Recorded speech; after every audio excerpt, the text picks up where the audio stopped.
Bacaan dakwaan terhadap terdakwa Nikita Mirzani dari pihak Reza Gradis meresponnya seperti apa sih Bang? Baik, terima kasih. Assalamualaikum warahmatullahi wabarakatuh. Selamat sore dan salam sejahtera buat kita semua.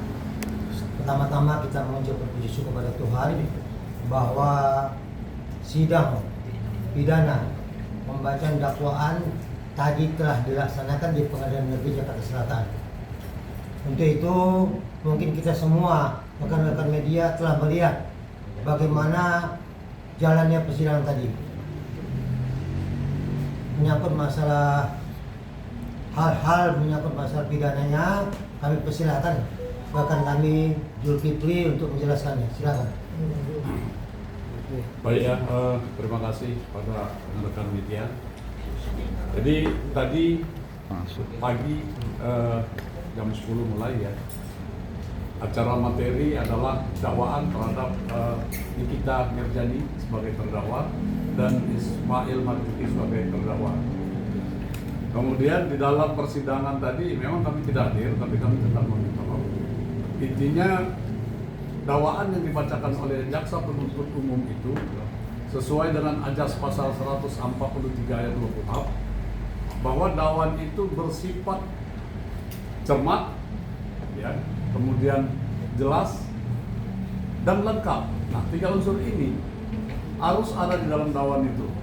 Jadi dakwaan yang jelas, cermat, jelas dan lengkap itulah yang dibacakan oleh jaksa penuntut umum dari Kejaksaan Negeri Jakarta Selatan. Nah, kita lihat tadi dalam persidangan terdakwa dulu mendengarkan, kemudian ada penasihat hukum, ada jaksa penuntut umum. Mewakili kepentingan klien kami, Reza, adalah jaksa penuntut umum.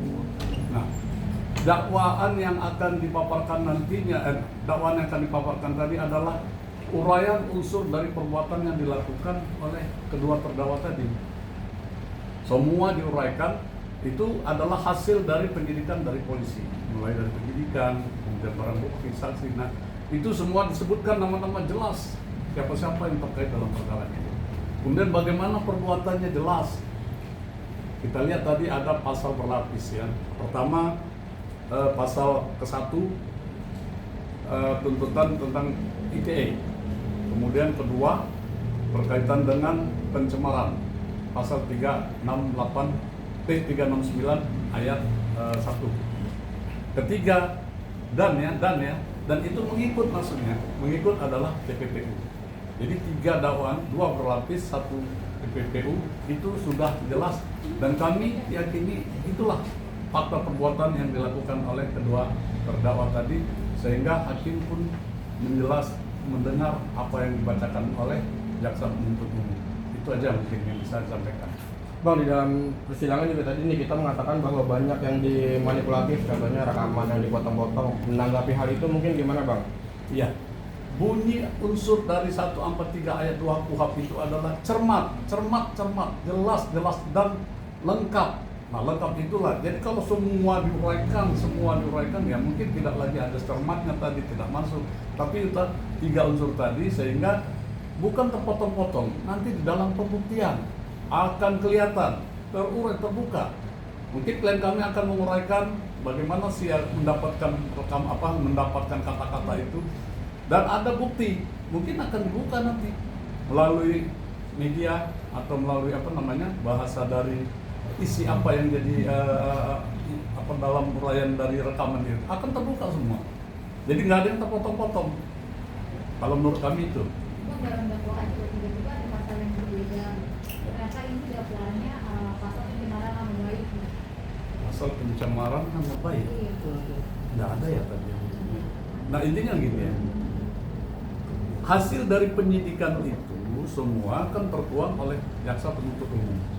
Jaksa penuntut umum inilah yang akan membawakan ke persidangan, meyakini segala perbuatan itu berkaitan dengan apa yang didakwakan, pasal-pasal berkaitan dengan dakwaan tadi, dan itu diyakini, nah itu yang maju, itu yang akan dibuktikan. Kalau tadi kata bahasanya ada perubahan, ya jaksa tidak akan pernah berubah surat dakwaan karena bukan lagi penyidik untuk maju untuk mempertanggungjawabkan dakwaan tadi, tapi jaksa penuntut umum, ya penuntut umum ya, bukan jaksa. Penuntut umum lah nanti yang akan membawakan pasal ini dan dia yang membuktikan. Gitu ya. Artinya abang membantah bahwa tidak ada yang dimanipulatif gitu maksudnya. Tidak. Semua uraian fakta perbuatan yang ada itu berkaitan dengan unsur-unsur pasal yang ada dicantumkan di dalam dakwaan itu. Tidak lari dan tidak ada unsur manipulasi, dakwaan lain dihilangkan, dakwaan lain dimasukkan. Tidak. Kami yakin itu tidak ada karena fakta perbuatan yang menjadi dasar, bukan karena keinginan menggeser atau menghilangkan, tapi dasar perbuatan. Jadi begini saya tambahkan ya, bahwa jaksa penuntut umum ini mempelajari materi atau pokok perkaranya, ceritanya seperti apa, itu yang dipegang oleh jaksa penuntut umum.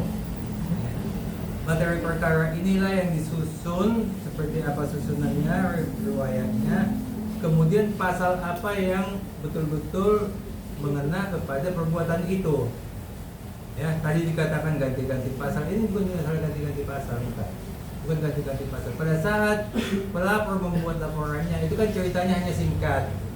Ya, kalau diketikkan itu paling tidak sampai 1 halaman, setengah halaman. Hanya dilaporkan intinya, sehingga pihak penyidik kepolisian itu hanya menangkap cerita pendeknya. Tapi begitu diselidiki, disidik, ternyata ceritanya itu panjang. Ya, sampai kepada dikirim ke kejaksaan, makanya ada P19 itu kan dipelajarin kembali supaya disusun kembali pokok perkaranya yang disusun. Baru kemudian jaksa penuntut umum mengetahui pasal apakah yang tepat untuk dakwaan. Sebab jaksa penuntut umum itu tidak serta-merta menerima saja apa yang dilaporkan oleh polisi. Dia lihat dulu pokok perkaranya seperti apa, kemudian dia cocokkan pasal apa yang bisa dipakai untuk dakwaan. Sebab kalau dia ikuti saja apa yang dikatakan polisi kan waktu di awal itu kan penyidikannya belum lengkap, ya. Jadi nggak ada perubahan pasal itu tidak ada. Hanya disesuaikan dengan fakta perkara yang diperiksa. Itu intinya. Jadi bukan pasalnya yang jadi pokok permasalahan, tapi adalah perkaranya yang jadi pokok permasalahan. Jadi maksudnya pemerasannya dia. Ya. Bukan diganti, jadi Ya. Jadi begini ya, laporan itu kita sebagai masyarakat kan menyampaikan bahwa ada sesuatu yang kita anggap melanggar perbuatan tidak pidana. Pasalnya adalah seperti apa yang diuraikan tadi, misalnya pemerasan apa. Nah, di dalam pemeriksaan penyidik dengan memanggil para saksi itu kelihatan bahwa arahnya ini adalah sifatnya melalui media, pemerasan melalui media pasal 369 ayat 1 kan itu ya. 368, 369 itu satu bab itu dalam KUHP. Karena saya akhirnya memuliahin yang senior lagi, tapi nggak pantas saya ya. Itu satu bab, hanya menempatkan dengan beberapa saksi. Nah, yang paling tepat itu di 369 ayat 1, bukan di 368 bukan pengancaman tadi. Jadi pemerasan sifatnya itu 368, pengancaman melalui tulisan itu 369. Nah, ternyata kan dalam uraian perbuatan lebih banyak kan, lebih banyak memunculkan melalui media, melalui TikTok, melalui apa. Nah, itu yang lebih tepat dia di 3691 di KUHP. Tapi kan ini akhirnya tidak ada jadinya akhirnya mendakwakan pencemaran nama baik. Nah, pihak dari pihak sendirinya, dari pengacaranya mengatakan untuk pihak Dr. Reza Ghali meminta maaf ditunggu pernyataan maafnya dan juga 24 jam karena sebelumnya sudah mengatakan bahwa yang dilaporkan pemerasan gitu dan PPP itu Maafan itu masih jauh, masih lebaran masih jauh sih ya. Iya. Maafan. Tapi yang pasti kami telah melaporkan tindak pidana ini dan penyidik telah menetapkan sebagai tersangka, JPU telah menyatakan P21 dan saat ini masuk ke pengadilan. Buktikan aja pengadilan. Jadi nggak usah maaf, tidak ada maaf bagimu. Itu aja bagi kami. Bang, berarti kan juga pembahasan terhadap PPP-nya tidak ada, hanya ada pencemaran nama baik. Dari pihak Reza Ghali sudah kuat untuk sampai di tahap pengadilan itu kan, Bang? Saat ini semua masalah itu ada di tangan JPU. Jadi kami hanya sebagai penonton saat ini. Jadi kalaupun ada kesalahan silakan JPU yang melakukannya, bukan kami. Nah, tapi kan nggak sesuai harapan dari Jeffrey sendiri. Artinya kan awalnya pasalnya pemerasan tadi itu ya menghadirkan itu dia hanya orang baik.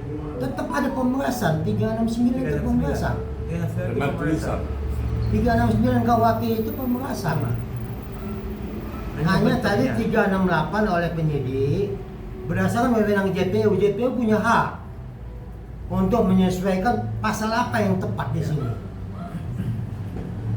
Jadi bagi kami silakan, ini sekarang wilayah wewenang JPU untuk membuktikannya. Kami kan sudah diwakilkan JPU. Silakan JPU yang membuktikan. Bang, tadi NN juga sempat bilang bahwa jajaran Gedis beberapa kali mengubah BAP-nya hampir lebih dari 2 kali, 4 kali malah. Gini ya. Kenapa, Bang? Kalau itu yang jadi masalah, berita acara pemeriksaan itu bersifat rahasia. Tidak siapapun boleh mendapatkannya. Itu ya, ingat ya. Apalagi tersangka, itu tidak bisa. Itu fatal. Nah, kalau yang bersifat rahasia itu, si yang diperiksa hanya membaca, kemudian apakah ada koreksi atau tidak, kemudian perbaiki. Nah, setelah diperbaiki tanda tangani. Nah, sudah selesai. Jadi bagaimana tadi pihak terdakwa bisa mendapatkan itu? Kita nggak sampai membahasnya begitu jauh. Tanya aja kepada kita, dari mana dapat tuh BAP perkara? Tanda tanya buat kita. Tanda tanya buat kita nih. Sampai sejauh begitu. Padahal itu bersifat rahasia. Kebocoran surat berita acara itu aja ada tindak pidananya. Apalagi mendapatkan 2 kali ya, itu mungkin ya kalau kita bilang itu tidak dibenarkan di dalam proses hukum. Jadi mungkin gini, tadi kan agenda sidang itu kan baru pembacaan dakwaan. Artinya dakwaan itu sendiri pernyataan jaksa penuntut umum berkaitan tuduhan-tuduhan terhadap Nikita Mirzani atas tindakan yang dilakukannya, itu dakwaan. Nah, adapun di dalam setelah dilakukan penelitian ada pengembangan pasal, itu bukan kewenangan kami. Tugas kami hanya melaporkan ini ada tindak pidana. Setelah diproses di kepolisian, baru dilakukanlah sampai tahap P21. Setelah P21 itu kewenangannya beralih dari kepolisian, kewenangannya pindah ke kejaksaan. Setelah sekarang proses persidangan, jaksa sudah melakukan dakwaan. Dari dakwaan-dakwaan ini, artinya ini sudah masuk proses persidangan. Sebab jaksa melakukan dakwaan ini atas dasar dari penyidikan kepolisian. Jadi itu ya, jadi ini kan baru sebatas dakwaan. Artinya untuk tahap berikutnya, umpamanya ada perubahan-perubahan, itu kewenangan jaksa, bukan kewenangan kami. Kami hanya selaku pelapor. Itu. Ada lagi? Bang, ini kita mau pertanyakan pada awalnya di dakwaan itu menyasar dokter, tapi kenapa harus ini kita yang akhirnya ditahan merasa menjadi korban? Kata-katanya Ya. Jadi masalahnya begini, kita melaporkan kan semua ceritanya disampaikan. Cerita mulai dokter disampaikan, cerita tentang Dr. Rocky juga disampaikan, cerita tentang Mael sama NN juga disampaikan. Ya. Kita sampaikan semua, makanya rekan saya juga yang sudah selalu meminta supaya dokter sama O ini dimasukkan juga. Tapi ternyata mungkin belum waktunya dimasukkan. Tapi kalau sesuai dengan apa yang dikatakan kita tadi, itu ada benarnya. Tinggal di kitanya mau membuka nggak masalah ini, bahwa ini dimulainya dari adanya dokter menyampaikan review yang pertama, adanya lagi usulan daripada O yang meminta supaya tutup mulut pertama, itu kan O yang mengatakan tutup mulut, ya dia menyatakan pertama untuk menutup S, untuk akibat review S, tutup mulut NM. Nah, kalau ini dikembangkan semuanya mestinya masuk. Tapi memang dia komplain, dia nggak hanya dia sama Mail saja yang masuk, itu betul. Sebaiknya itu di persidangan buka mulut aja supaya pelaku awal ini ikut juga gitu. Maka secara konteks hukum dalam dakwaan itu ada pasal 55 ayat 1 KUHP. Kenapa dimasuk ke dalam? Kami menilai ini ada peluang untuk membuka kasus ini seterang-terangnya. Kenapa? Kalau pasal 55 berarti ada pihak-pihak lain yang terlibat di dalamnya, turut serta. Makanya kami harapkan kepada saudari NM, silakanlah buka di pengadilan. Karena walau bagaimanapun kita mau ini kejelasan, keterbukaan selama persidangan, sehingga siapa yang salah itu yang dihukum. Jadi tidak ada hanya fokus kepada NM, tidak. Kami siapa yang salah itu yang dihukum. Kalau MM nanti terbukti tidak bersalah, silakan dibebas. Tapi kalau terbukti, untuk itu kami harapkan supaya ini dibuka semua. Jangan ada yang ditutup-tutupin. Sehingga pakai terang benderang. Itu harapan kami kepada terdakwa ini supaya mudah-mudahan membuka ini semua.